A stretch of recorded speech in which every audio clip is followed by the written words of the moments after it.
Hi viewers, আসসালামু আলাইকুম। সবাই কেমন আছেন? আশা করছি যে যেখানে আছেন ভালো আছেন, সুস্থ আছেন। আবারও নতুন দিন, নতুন একটা ভিডিও নিয়ে চলে আসলাম আপনাদের সামনে।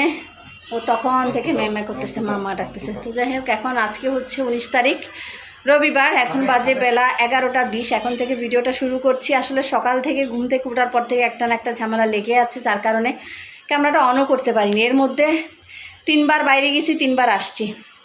তো কেন গেলাম সেটা একটু পরে বলছি। আসলে আজকে আরও রোজা রেখেছি, তো অনেক টায়ার্ড লাগছে। তো যাই হোক, যেহেতু নফল রোজা রাখছি, আর ছাড়বো না। এক নাগারে দেখি কতদিন নফল রোজা রাখতে পারি। তো যাই হোক, বাইরে গিয়েছিলাম হচ্ছে একটু বাজার করতে। আমার ভাই থাকে, একটা মাত্র ভাই আমেরিকা থাকে। তো সে সকালে উঠেই তার কল পেলাম যে আব্বা আম্মাকে সে স্বপ্নে দেখেছে, তো তার জন্য সে একটা মিলাদ পড়াতে চায়, তারপরে কিছু গরিব মানুষকে খাওয়াতে চায়। তো সেটার জন্য সে আমাকে কল দিয়েছে। তো যাই হোক, আমি বললাম আব্বা আম্মার জন্য মিলাদ না পড়ায় তো একটা কোরআন খতম পড়া। তো বাড়িতে কোরআন খতমের জন্য বলে দিয়েছে, আর আমার এখানে একটা শেফার দত পড়াতে বলেছে, শেফার যাতে হয়।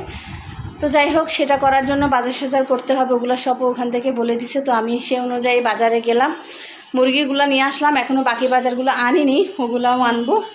মুরগিটা আনিয়েছি, এগুলো এনে রাখলাম, কারণ আগামীকাল সোমবার, আগামীকালই খাওয়াবো। কিছু গরিব দুঃখীকে প্যাকেট করে দিয়ে দিব আর কি। তো যাই হোক, সেজন্য এই ব্যবস্থা। এদিকে দেখেন, পাতিল টাতিল বের করে একাকার অবস্থা করে ফেলেছি সব। আর ওদিকে মুরগি এনে রেখেছি, কাটার সময় আপনাদের সাথে শেয়ার করব। আর বাকি শুকনো বাজার এখনও আনিনি, ওগুলোও নিয়ে আসবো।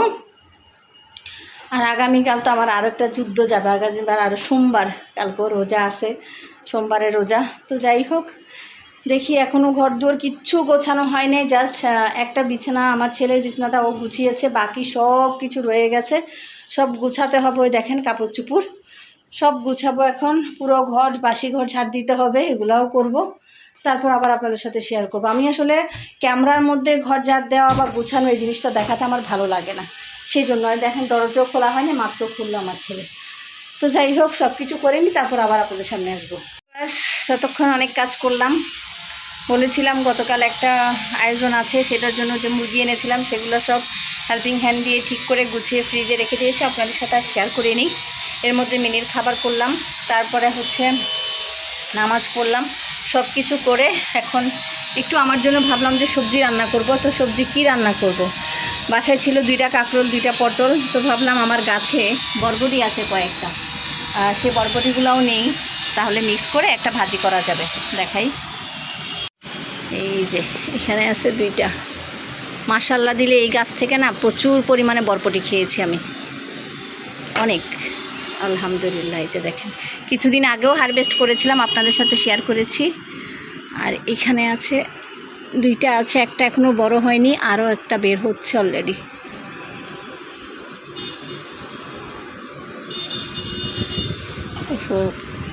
এই যে এই যে এই 3টে বরবটি হলেই এনাফ, আর এমনি বরবটি নেই। বাট গাছটা এখনও আছে, এখনও কিন্তু বরবটির ফুল আসতেছে। তো যাই হোক, এই যে 3টা নিলাম। আর এদিকে একটু বিকালের জন্য হালিম রান্না করব। সেটার জন্য গরুর মাংস অলরেডি প্রেশার কুকারে দিয়েছি, গরু মাংস দিয়ে হালিম রান্না করব, প্রিপারেশন করেছি। এই যে গরু মাংস প্রেশার কুকার, আর এদিকে ডালটা ভিজিয়ে দিয়েছি। আর বলেছিলাম এই যে সবজি রান্না করব। এখানে সবজি আমি পটল, কাঁকরোল, আলু যেটা কেটে নিয়েছি, এখন বরবটিটাও কেটে দিব। তো ভিউয়ার্স, এই যে আমার সবজি রান্নাটা হয়ে গেছে। চিংড়ি মাছ দিয়ে রান্না করেছি। প্রথমে ভেবেছিলাম ভাজি করব, পরে ভাবলাম না, একটু ঝোল করে রান্না করি। এই যে এত সুন্দর একটা স্মেল এসছে, একদম ছোট ছোট চিংড়ি মাছটা দিয়ে রান্না করেছি, দেখেন খুব সুন্দর একটা স্মেল এসেছে। আর এদিকে আমার হালিম রান্নাটাও হয়ে গেছে, ওটাও দেখাই।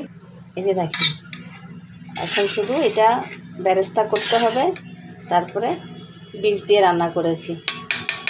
প্রথমে চেয়েছিলাম চিকেন, আমি সবসময় চিকেন দিয়েই করি, বিফ দিয়ে তেমন একটা করি না, কিন্তু এই ফার্স্ট টাইম আমি বিফ দিয়ে করলাম। তো যাই হোক, এটাতে এখনও অনেক কিছু দেয়া বাকি আছে, পেঁয়াজ বেরেস্তা করতে হবে, তেলানি দিতে হবে। তো যাই হোক, ওগুলো সব দেওয়ার পরে আবার দেখাবো। ভিউয়ার্স, সেই যে আপনাদের সাথে শেয়ার করলাম যে রান্না করেছি যা, সেটা এরপরে আসলে এতটাই ব্যস্ত হয়ে গিয়েছি যে আমি ইফতারও করতে পারিনি। জাস্ট পানি খেয়ে ফরজ নামাজটা পড়ে তারপর দৌড়াইতে হচ্ছে। কেন দৌড়াদৌড়ি করলাম আজকে, মানে হঠাৎ করে যে আমার একটা দৌড়াদৌড়ি করতে হবে এটা ভাবতেও পারিনি। আসলে নামাজের পর হঠাৎ দেখলাম আমার মিনি একটু অস্বাভাবিক আচরণ করছে, আমি বুঝতে পারিনি, যেহেতু প্রথমবার বিড়াল পালছি।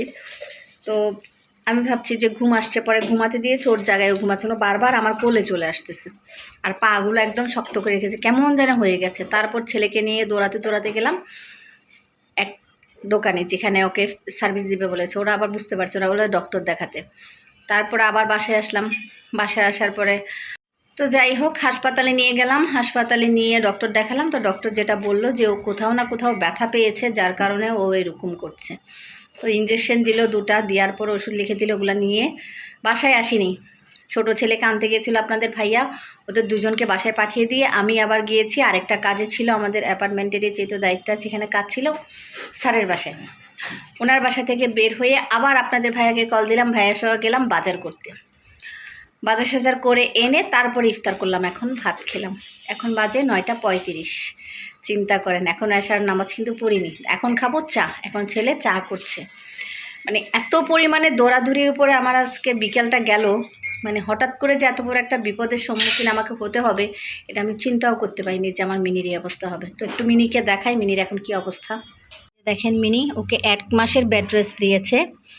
1 মাস ওকে কোনো জায়গা থেকে লাফ দেওয়ানো যাবে না, উপরে রাখা যাবে না, একদম ফ্লোরে রাখতে বলেছে। তো আমি তো ওকে বাস্কেটে রাখি, বাস্কেটে রেখেছি, যখন ঘুমাচ্ছে আমার বাচ্চাটা। মানে আমি এত ভয় পেয়ে গিয়েছিলাম ইঞ্জেকশন দেওয়াতে, ব্যথার ইঞ্জেকশন দিয়েছে, তো ঘুমাচ্ছে মনে হয় এখন। ওষুধ লিখেছে অনেকগুলো। সবাই আমার মিনি বাচ্চার জন্য একটু দোয়া করবেন। আসলে আমার বাচ্চার জ্বর হলেও মনে হয় আমি এরকম না, আমি মানে কান্না করতে বসে গিয়েছিলাম।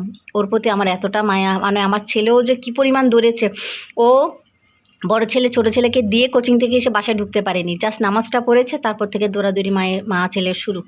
তো যাই হোক এখন আলহামদুলিল্লাহ ভালো আছে। সকাল হলে বুঝবে, এখনও কিছু খায়নি, ওষুধ খাওয়াতে হবে, ইঞ্জেকশন দিয়েছে। এখন ঘুমাচ্ছে, ঘুমাক, তারপরে দেখা যাক কী হয়, আল্লাহ ভরসা।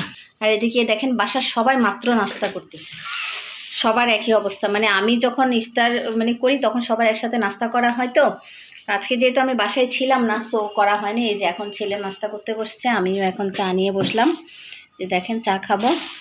আর এদিকে এই যে একটু চাল ভাজা বিভিন্ন মিক্সচার এটা আনছিলাম, এটা দিয়ে খাবো এখন। তো যাই হোক আজকের জন্য বিদায় নিচ্ছি। আজকের ভিডিওটা পুরোই এলোমেলো, আগামীকাল আবার নতুন করে ভিডিও শুরু করতে হবে। আগামীকালও প্রচুর ব্যস্ত থাকবো। সোমবার, প্রথমে সোমবারে রোজা, তার উপরে 30 জন গরিব দুঃখীকে খাবার দিতে হবে, তাদের রান্নাবান্না, হুজুররা আসবে, মিলাদ পড়বে। তো ওগুলো আপনাদের সাথে সব কিছু ইনশাল্লাহ শেয়ার করব। তো সকালে ভোরে উঠে ফজরের নামাজের সময় ওগুলো সব করতে হবে আমাকে। তো যাই হোক আজকের জন্য বিদায় নিলাম, আল্লাহ হাফেজ। সবাই ভালো থাকেন, সুস্থ থাকেন, আসসালামু আলাইকুম।